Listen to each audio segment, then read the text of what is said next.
2022년 7월 27일 수요일 전광성교회 특별 새벽기도회 시작하겠습니다. 찬송가 479장 찬양하겠습니다.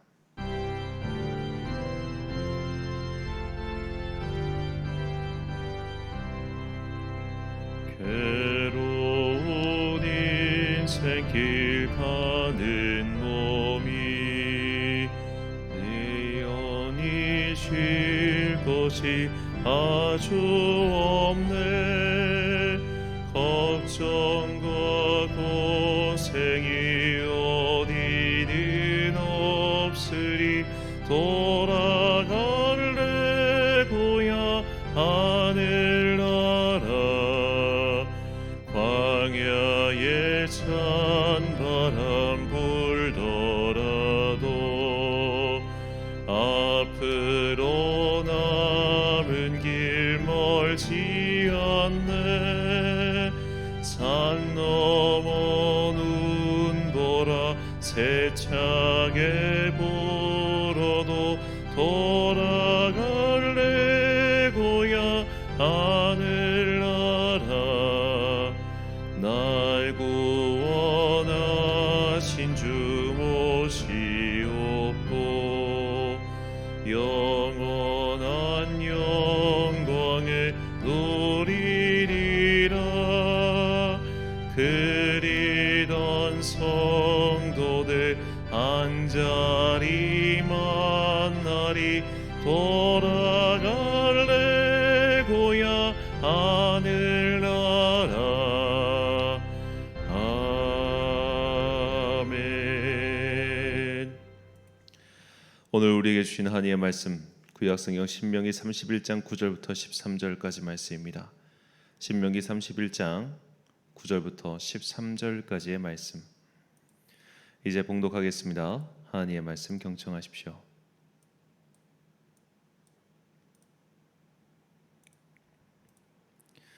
모세가 이 율법을 기록하여 주님의 언약궤를 매는 레위 자손 제사장들과 이스라엘의 모든 장로에게 주었다. 모세가 그들에게 명령하였다. 7회가 끝날 때마다 곧 빚을 면제해 주는 해의 초막절에 온 이스라엘이 주 당신들의 하나님을 뵈려고 그분이 택하신 곳으로 나오면 당신들은 이 율법을 온 이스라엘 백성 앞에서 읽어서 그들의 귀에 들려주십시오. 당신들은 이 백성의 남녀와 어린아이만이 아니라 성 안에서 당신들과 같이 사는 외국 사람도 불러 모아서 그들이 율법을 듣고 배워서 주 당신들의 하나님을 경외하며 이 율법의 모든 말씀을 지키도록 하십시오. 당신들이 요단강을 건너가서 차지하는 땅에 살게 될 때에 이 율법을 알지 못하는 당신들의 자손도 듣고 배워서 주 당신들의 하나님을 경외하게 하십시오. 아멘. 지상의 초막, 천국의 장막이란 제목으로 하나님의 말씀 선포하겠습니다. 유대인들이 볼 때 이 구약 성경, 우리가 가진 구약 성경은 39권이죠. 이 39권의 책이 모두 동등한 권위를 갖고 있다, 그렇게 생각하지 않았습니다. 이 구약 성경 중에 가장 중요한 책은 모세가 직접 하나님께 말씀을 들어서 쓴 모세오경이 가장 중요하다고 생각했습니다. 그래서 이 모세오경만을 따로 떼어서 토라라고 불렀습니다. 토라란 율법이란 뜻이죠. 이 토라, 모세오경, 이것이야말로 구약 성경의 일종의 왕중왕이다, 이렇게 생각을 했습니다. 그래서 이 바리새파와 사두개파의 이 둘의 대립은 우리가 다 알고 있는 바인데요. 이 사두개파 같은 경우는 구약 성경을 굉장히 어떻게 보면 좀 편협하고 지협적으로 해석하는 경향을 갖고 있었습니다. 그런 사두개파조차도 가장 이제 절대로 부인할 수 없는 권위가 이 토라에 있다고 그들도 여겼습니다. 그러니까 바리새파는 구약 성경 전체가 다 하나님의 말씀이기 때문에 우리가 모든 것을 다 지켜야 된다, 이런 입장이었다면 사두개파는 모세오경만이 하나님의 말씀이기 때문에 모세오경에 가장 높은 권위를 부여하고 그것을 지키려고 한 것이죠. 바리새파 또한 모세오경의 권위를 낮춘 것이 아니라 나머지 성경도 모세오경만큼의 권위가 있다라고 말하는 것이니 이들 모두는 다 모세오경의 권위를 가장 높게 여겼다, 이렇게 볼 수 있겠습니다. 모세오경의 권위에 대해서만큼은 그 누구도 공격할 수 없었고 또 공격하지 않았습니다. 이 5권의 책은 유일하게 하나님을 직접 뵙고 그분의 말씀을 직접 들은 모세가 남긴 말씀이었기 때문이죠. 사실상 구약 성경은 이 모세가 남긴 5권의 책에 대한 주석 혹은 적용이라고 봐도 과언이 아닐 겁니다. 이 5권의 책 중에 신명기는 이 나머지 4권의 말씀에 담긴 정신을 모아놓은 그야말로 모세오경의 정수라고도 볼 수 있습니다. 모세는 이 신명기 말씀을 7년에 한 번씩 모든 백성들 앞에서 낭독하라고 정해놓았습니다. 그런데 그 낭독하는 시기가 특이합니다. 본문 10절과 11절 말씀입니다.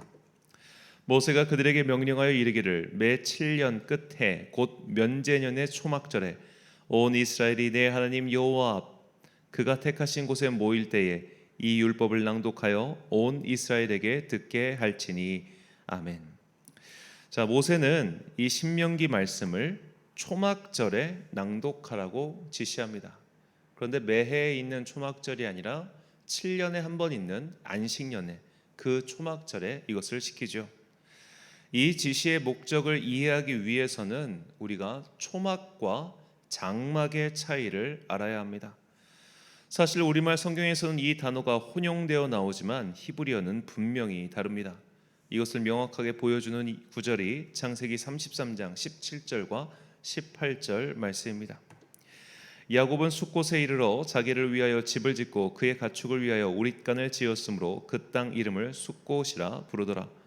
야곱이 바탄 아람에서부터 평안히 가나안 땅 세겜 성읍에 이르러 그 성읍 앞에 장막을 치고 아멘.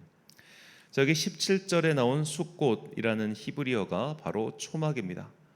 초막은 말 그대로 풀이나 지프로 만든 일종의 간이 텐트라고 볼 수 있습니다. 초막은 영어로 표기하면 수코트이고 히브리어의 음가로 표기하면 숫곳입니다. 이걸 단어로 바꾸면 영어 단어 부스가 돼요. 우리가 행사 때 무슨 부스로 가세요라고 할 때 그 부스입니다. 그냥 딱 그 행사까지만 하고 치워버리는 그런 텐트를 바로 부스라고 하죠. 부스는 딱 어떻게 보면 사람이 자거나 쉴 수 있는 그런 곳이 아니라 행사를 치르기 위한 간이용 텐트로서 이런 바람막이라든지 그러니까 사방을 막아가지고 개인의 프라이버시를 보장할 수 있는 이런 기능이 없는 텐트입니다. 그런 사람이 살 수 있는 텐트, 이것을 장막이라고 부릅니다. 이 18절에 나오는 장막인데 이걸 히브리어로는 카나라고 해요. 영어로 번역하면 캠프 혹은 텐트입니다. 우리가 무슨 미군 기지를 무슨 데이비드 캠프, 캠프 험프리 이렇게 부르죠. 이 캠프란 이렇게 일시적이라도 사람이 생활할 수 있도록 거주할 수 있도록 그게 만든 것을 캠프라고 합니다. 자, 이 초막과 장막의 차이, 부스와 캠프, 이 차이를 인지하고 나면 어째서 하나님께서 이 초막절에 신명기 말씀을 낭독하라고 하셨는지 그 이유를 짐작할 수 있습니다. 우리가 이 땅을 살아간다고 하는 것은 장막처럼, 즉 캠프처럼 너희가 의식주가 가능한 곳, 머물러서 살 수 있는 곳, 그런 곳에서 정착해서 사는 것이 아니라 너희는 초막 같은 인생을 사는 거야. 너희의 인생은 마치 부스와 같아. 그냥 그 할 일을 마치면 거두어서 다시 돌아가게 되는 거야. 부스처럼 곧 떠날 존재들이기 때문에 너희는 이 땅을 사는 동안 사랑하고 아껴주고 섬겨주며 너희가 가진 것들을 나눠주고 아까워해선 안 돼. 이 하나님의 뜻이 바로 초막이라고 하는 이 부스라고 하는 간이용 텐트, 이곳에 담긴 하나님의 뜻이죠. 하나님께서는 이 말씀을 7년의 안식년에 낭독하게 하신 겁니다. 이 안식년이란 시기 또한 이 의미를 분명하게 만들죠. 안식년은 땅의 휴지기입니다. 7번째에 농사를 짓지 말고 그냥 땅을 쉬도록 내버려 두는 것이죠. 안식년은 하나님께서 만드신 창조 세계에 대한 존중일 뿐만 아니라 우리의 염려와 욕심을 내려놓는 시간이기도 합니다. 땅을 1년 동안 쉬게 만들면 그 땅은 어떻게 될까요? 우리가 농사를 짓다가 땅을 1년 동안 쉬게 만들면 그 땅에 온갖 무성한 잡초가 자라고 여러 가지 것들이 막 자랄 겁니다. 이 지력은 물론 회복이 되겠지만 사람의 일은 그만큼 더 늘어나게 되겠죠. 더군다나 멀쩡한 땅을 1년 동안 놀린다는 것은 농부 입장에서는 상상하기 어려운 일이었을 겁니다. 그래서 안식년은 우리의 믿음을 확인하고 또 믿음을 증명하는 해입니다. 당장의 눈에 보이는 손해를 감수하고 당장의 눈에 보이는 위험을 무릅쓰고 우리가 하나님의 말씀에 순종하면 어떠한 복과 은혜를 받게 되는지를 깨닫고 체험하고 또한 증명하는 시간이죠. 하지만 많은 사람들이 이 증명에 실패했습니다. 두려웠고 염려했기 때문이죠. 그러니까 하나님께서는 너희가 7번째 해에 이렇게 농사일을 안 하게 되면 내가 6년째 해에 이 땅의 수확을 2배 이상 줘가지고 너희가 남은 해 동안 그러니까 일을 하지 않고도 먹고 살 수 있게 해줄게. 이것이 하나님의 약속이었단 말이에요. 그런데 사람이 그것을 쉽게 믿을 수 있겠습니까? 농사일이라는 건 더군다나 이 하늘의 일기에 달려 있는 거잖아요. 그러니까 내년에 정말 6년째 해에 이 많은 수확을 거두리라는 보장이 과연 어디 있으며, 그리고 또 사람은 욕심이 한이 없어서 6년째 해에 많은 수확을 거두면 그 다음에는 더 많은 수확을 거두고 싶어 하겠죠. 마치 황금알을 낳는 거위에 배를 가르면 더 많은 황금이 나올 것을 기대하듯이 인간의 욕심은 그렇게 끝이 없는 겁니다. 그러니까 안식년은 이런 너희의 욕심과 또한 미래에 대한 근심을 내려놓는 믿음의 훈련의 시간인 것이죠. 신명기 말씀은 이렇게 믿음을 증명해야 하는 안식년에 사방이 뚫린 그 간이용 텐트인 초막에서 선포되었습니다. 이것은 하나님의 말씀을 따르는 길은 눈에 보이는 확실한 길이 아니며 사람들이 선호하는 평안한 길도 아니다. 하나님의 말씀을 따르면 당장의 손해가 생긴다. 그러나 그 두려움을 이겨내고 말씀에 순종할 때 하나님은 너희를 지켜주신다. 그리고 너희가 결국 머물게 될 곳은 이 지상 세계가 아니라 바로 천국이다. 이것을 알려주시기 위하여 안식년과 초막절에 신명기 말씀을 낭독하게 하신 것입니다. 예수님께서는 이 초막절의 정신을 정확히 알고 계셨기 때문에 천국의 시선을 두고 지상의 손해를 두려워하지 않고 하나님의 말씀을 지키는 삶에 대해서 다음과 같이 말씀하셨습니다. 누가복음 12장 19절부터 22절까지 말씀입니다. 또 내가 네 영혼에게 이르되 영혼아 여러 해 쓸 물건을 많이 쌓아 두었으니 평안히 쉬고 먹고 마시고 즐거워하자 하리라 하되 하나님은 이르시되 어리석은 자여 오늘 밤에 내 영혼을 도로 찾으리니 그러면 내 준비한 것이 누구의 것이 되겠느냐 하셨으니 자기를 위하여 재물을 쌓아두고 하나님께 대하여 부요하지 못한 자가 이와 같으니라. 또 제자들에게 이르시되 그러므로 내가 너희에게 이르노니 너희 목숨을 위하여 무엇을 먹을까 몸을 위하여 무엇을 입을까 염려하지 말라. 아멘. 자, 무엇을 입을까 무엇을 먹을까 미래를 염려하는 사람은 안식년을 지킬 수가 없습니다. 농사를 짓지 않으면 생산물을 내어 먹고 마시고 입는 데 쓰지 않으면 당장 죽어버릴지도 모른다는 불안감에 쌓인 사람이 어떻게 땅을 그냥 내버려 두겠습니까? 더 열심히 일해서 더 큰 창고를 짓고 더 많은 것을 쌓아두려 할 겁니다. 이렇게 안식년의 율법을 지키지 않는 사람은 초막의 삶이 아닌 장막의 삶을 추구합니다. 오늘 일이 끝나면 걷어버리는 부스, 그런 초막이 아니라 계속해서 살아갈 수 있는 캠프, 장막을 만들고 아예 나중에는 그 장막을 성으로 바꾸어 버리죠. 그들에게는 이 세상이야말로 거대한 재물 창고이자 내가 영원히 살아가야 할 나의 도읍인 겁니다. 안식년과 초막절은 이것을 깨부수는 일부터 시작하죠. 우리의 안식년과 초막절이 가르쳐주는 것은 너희의 사는 곳은 이 땅이 아닌 바로 저 천국이라는 것을 궁극적으로 가르쳐주는 겁니다. 이 세상은 우리가 영원히 거할 집이 아니다. 우리는 반드시 이곳을 떠나 주님 곁으로 가게 된다. 그러니 허허롭게 살아라 라고 말하는 겁니다. 더 많은 것을 쌓아두고 더 많은 것을 누리기 위해 발버둥 치지 말아라. 이것이 안식년과 초막절, 그리고 이 초막절의 신명기 말씀을 낭독함을 통해서 우리에게 말씀하시고자 하는 하나님의 뜻인 거죠. 그래서 초막절은 궁극적으로 우리의 자아 정체성을 새롭게 합니다. 우리는 바로 나그네와 거류민이라고 말이죠. 레위기 25장 23절 말씀입니다. 토지를 영구히 팔지 말 것은 토지는 다 내 것임이니라. 너희는 거류민이요 동거하는 자로서 나와 함께 있느니라. 아멘. 거류민이란 나그네란 뜻이죠. 잠시 왔다가 머물다 가는 사람. 그런 사람은 장막같이 한 곳에서 오래 머무는 텐트를 설치하지 않고 초막처럼 하루 동안 쳤다가 그날 걷어버리는 그런 삶을 사는 사람들입니다. 그러니까 미군 기지를 캠프라고 부른다고 했죠. 미군 기지가 한번 캠프를 설치하면 그들이 떠날 때까지 거기 머물 수 있도록 모든 것을 구비해 둡니다.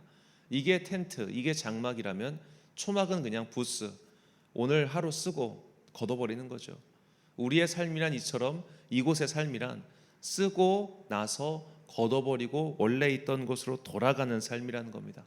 이것이 초막절과 그리고 안식년에 담긴 신학적 의미인 것이죠. 초막절의 신학은 이렇게 필연적으로 천국의 신앙으로 연결이 됩니다. 이 세상은 내가 영원히 살 곳이 아니며 나는 반드시 이곳을 떠나게 될 거야. 그러니 천국에 나의 영원한 집, 내가 머물 수 있는 장막을 짓고 그곳에서 살 거야 라는 믿음이 생기게 되는 것이죠. 그런데 참으로 의미심장한 것은 이 믿음의 선포를 하는 날, 이 믿음을 배우는 날이 초막절 축제 기간이라는 겁니다. 초막절은 추수감사의 날이죠. 한 해 동안 거둔 수확을 기뻐하고 감사하는 때입니다. 가장 부유하고 가장 풍요로울 때입니다. 이 땅에서 풍성한 수확을 거두는 날에 천국의 소망을 배우는 겁니다. 아무리 많은 것을 갖고 있어도 이것은 결국 사라져버릴 것들이다. 아무리 많은 수확을 거뒀어도 이것들은 모두 썩어서 없어질 것들이다. 그러니 풍성할 때일수록 오히려 천국을 더욱 소망하자. 이 믿음을 체득하고 고백하는 날이 바로 초막절의 의미인 것이죠. 그러므로 우리는 이 초막을 짓고 살아가는 사람, 오늘 거뒀다가 볼일 마치면 거둬버릴 이 초막의 삶을 사는 사람으로서 다음과 같은 것들을 꼭 기억해야 합니다. 우리는 이 지상의 삶을 열심히 살아야 됩니다. 부스에서 오늘 하루 일할 사람이 일을 대충 하겠습니까? 열심히 일해서 수확을 거두고 그 수확을 나 혼자 누리지 말고 나보다 가난한 이들과 함께 누려야 합니다. 이 세상은 결국 내가 떠날 곳이기 때문이죠. 내가 떠날 것이기 때문에 허무함에 빠져서 사는 것이 아니라 내가 이곳을 떠나면 천국에 갈 것이기에 천국의 재물을 쌓는 곳이 바로 이 지상의 삶이지요. 열심히 일하고 많이 벌어서 이웃과 나누면 나눌수록 내가 천국에 가서 쓸 수 있는 재물은 많아지는 법입니다. 지상의 삶은 초막과도 같지만 천국의 삶은 장막을 넘어서 영원히 무너지지 않는 성 예루살렘의 삶이죠. 지상의 풍성함을 누리면서도 하늘에서 맛볼 더욱 풍성한 열매를 꿈꾸는 이 초막절의 믿음이야말로 건강과 재산과 풍요로움을 최고의 가치로 여기는 이 세상에서 선포되어야 할 하나님의 말씀입니다. 예수님께서는 나그네와 같은 우리들에게 이 천국의 영원한 삶을 소망할 것을 분명히 말씀하십니다. 요한복음 14장 1절부터 3절까지의 말씀입니다. 너희는 마음에 근심하지 말라. 하나님을 믿으니 또 나를 믿으라. 내 아버지 집에 거할 곳이 많도다. 그렇지 않으면 너희에게 일렀으리라. 내가 너희를 위하여 거처를 예비하러 가노니 가서 너희를 위하여 거처를 예비하면 내가 다시 와서 너희를 내게로 영접하여 나 있는 곳에 너희도 있게 하리라. 아멘. 사랑하는 천안광성교회 성도 여러분, 그리고 이 새벽을 함께 깨우고 계신 귀한 주님의 자녀 여러분, 초막절은 한 해의 풍성한 수확에 대한 감사를 뛰어넘어 천국의 소망을 분명히 하는 날입니다. 지상의 삶은 잠시 설치했다가 걷어가는 초막에 불과하기에 우리는 지상의 풍성함에 눈을 빼앗겨서는 안 됩니다. 오히려 그 풍성함을 이웃과 나눔으로써 천국의 보화를 쌓아야 합니다. 초막은 오늘을 충실하게 살아라, 오늘을 행복하게 살아라, 오늘을 열심히 살아라 라는 이 까르페 디엠과 너는 반드시 죽는다 라는 메멘토 모리가 함께 울려 퍼지는 역설의 날이기도 합니다. 천국을 소망하는 자가 이 땅을 더욱 열심히 살 수 있고 천국을 소망하기에 더 많은 것을 아낌없이 나눠줄 수 있다는 기독교의 복음이 선포되는 날입니다. 이 초막절의 축제와 초막절의 믿음을 우리는 다음 세대에게 선포할 것입니다. 천국을 소망하는 자녀로 키울 것이며 동시에 지상의 소명을 받은 자들이기에 열심히 살아야 할 것을 가르칠 것입니다. 하나님의 이 신비한 진리가 선포되는 초막절 축제 위에 참 좋으신 우리 주님의 은총과 평강이 모든 성도들에게 풍성히 임하시길 간절히 축원합니다. 기도하겠습니다.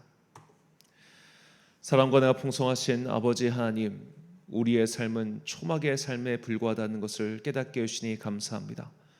우리가 꿈꿔야 할 삶, 우리가 목표로 하는 것은 천국의 장막입니다. 장막을 넘어서 천국에 있는 그 영원한 성읍, 영원한 그 하나님의 집에 들어가 영원히 살 그날을 꿈꾸며 오늘 우리가 살고 있는 이 하루하루의 삶은 결국 거뒀다가 일이 끝나면 치워버리는 그런 부스와 같은 삶임을, 그런 초막과도 같은 삶임을 잊지 않게 하여 주옵소서. 이 땅을 살아간 동안 아무리 많은 수확을 거두고 아무리 많은 재산이 있어도 우리는 그것을 들고 하늘로 갈 수가 없음을 깨닫게 해주시니 감사합니다.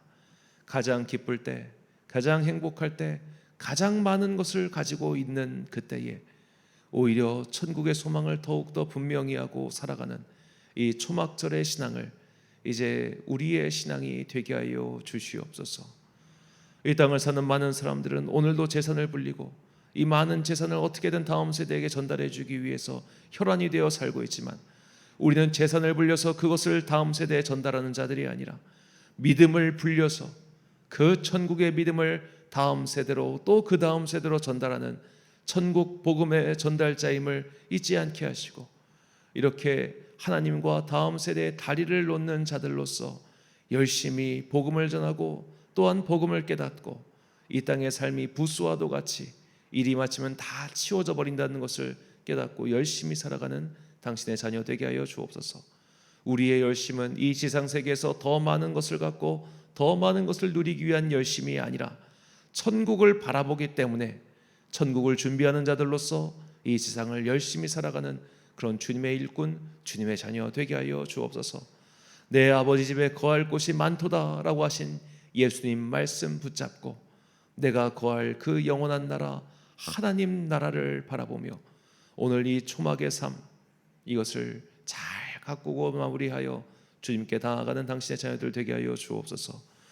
여름의 무더위가 우리를 괴롭게 하고 있습니다. 특별히 금요일 날 있을 우리 여름 캠프 이 무더위로부터 주님께서 지켜주시고 낮에 해를 가려주는 구름이 되사 정말 이스라엘 백성을 광야에서 구름 기둥으로 인도해 주셨듯이 우리 아이들이 이 여름의 더위에 상하지 아니하도록 또한 수고하시는 분들이 여름의 더위에 몸이 상하지 아니하도록 그 햇빛 가운데 구름과 같이 지켜 주옵소서. 또한 그날 행사 가운데 주님께서 안전하게 하시고 모든 것을 지켜주시며 마지막 행사의 날밤 당신의 영을 선물로 부어주사 우리 아이들이 거듭나고 믿음을 고백하는 기적의 역사 일어나게 하여 주시옵소서. 오늘도 참 좋으신 우리 주님의 은총과 평강이 우리 모두와 함께 하시기를 간절히 빌고 나오며 이 모든 말씀 우리를 사랑하시는 예수님의 이름으로 기도드립니다. 아멘. 오늘의 기도 제목입니다. 계속해서 어린이 연합 캠프를 위하여 기도해 주십시오. 아이들이 성령님의 은혜를 체험하고 변화받게 하옵소서. 모든 순서가 안전하게 진행되게 하옵소서. 우리 캠프를 위하여 함께 기도해 주시고 오늘 하루도 묵상과 기도에 힘쓴 하루 되시길 바랍니다. 기도하겠습니다.